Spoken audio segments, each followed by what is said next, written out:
FIBA Asia Cup 2025 magsisimula na ang mga laro at merong magandang momentum build at kumpiyansa ang ating national basketball team. Kasabay nito ang pagiging maingat nila na one game at a time, target ang panalo, nakafocus sa team na makakalaban na muna nila at sa kanilang first game Chinese Taipei ang makakalaban ng ating Gilas team. Walang ibang iniisip ang Gilas kung hindi nga ay ang talunin ang Chinese Taipei. Ito ang kanilang unang misyon. Masasabi natin na umaangat ang level ng kompetisyon dito sa Asia pagdating sa larong basketball. Nagiging magaling na ang mga ibang teams sa pag-recruit ng kanilang mga players kagaya ng Chinese Taipei. Tad-tad ng mga import ang kanilang lineup na bigyan ng exemption. Itong si Kadjaga ang kanilang dating naturalized player, kaya kung tutuusin ay dalawang naturalized player ang naglalaro para sa team ng Chinese Taipei na bigyan ng exemption yung isa kaya naging local. Maaga nga rin na na-recruit ng Chinese Taipei ang magkapatid na Hinton Brothers. Nakakuha sila ng Taiwanese passport bago sila lumagpas sa edad na 16. Robert Hinton, Adam Hinton, Brandon Gilbak at Muhammad Kadjaga ang mga top players ng Chinese Taipei ngayon. Hindi naman nalalayo ang Gilas. Meron tayong Justin Brownlee, AJ Edu na naging local player kagaya ng Hinton Brothers, maagang nagkaroon ng Philippine passport at naglaro para sa Batang Gilas.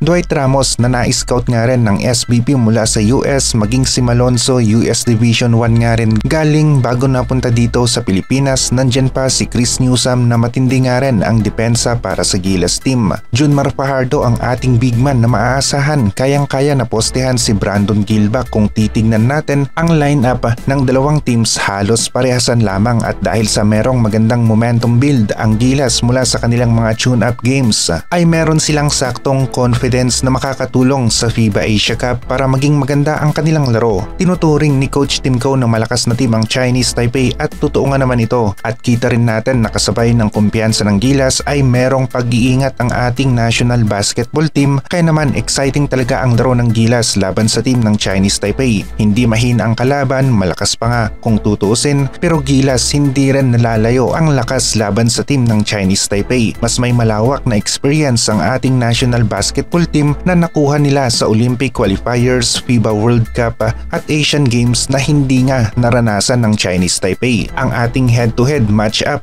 naman ay 2-5 sa 7 games ng Gilas at ng Chinese Taipei. 2 beses lamang na nanalo ang Chinese Taipei. Bagito pa lamang ang Hinton Brothers dito sa FIBA Asia Cup at pwedeng magamit ito ng mga veteranong players natin para maisahan ang team ng Chinese Taipei. Kung sa NBA Mock Draft 2026 ang usapan, nakita natin na rank 123 si Robert Hinton sa 2026 NBA Mock Draft. Sobrang layo na ito sa katotohanan na may chance pa siyang madraft sa NBA. At alam naman natin na magagaling ang mga scouts na naglalabas ng mga NBA Mock Draft. Ang kapatid naman ni Robert Hinton ay hindi na mahagilap sa listahan ng NBA Mock Draft. Hindi interesado ang mga scouts sa kanyang laro o sabihin na natin na mahina ang kanyang laro sa US level. Kaya nga nasasabi natin na mas magaling pa sina Dwight Ramos, Jimmy Malonzo at iba pang Gilas players kumpara sa Hinton Brothers. Ang talagang mabigat o malakas ang laro sa team ng Chinese Taipei ay sina Brandon Gilbak at Muhammad Kadjaga na kapag nasabayan pa ng kanilang mga local players, naging maganda o mainit ang kanilang opensa o laro,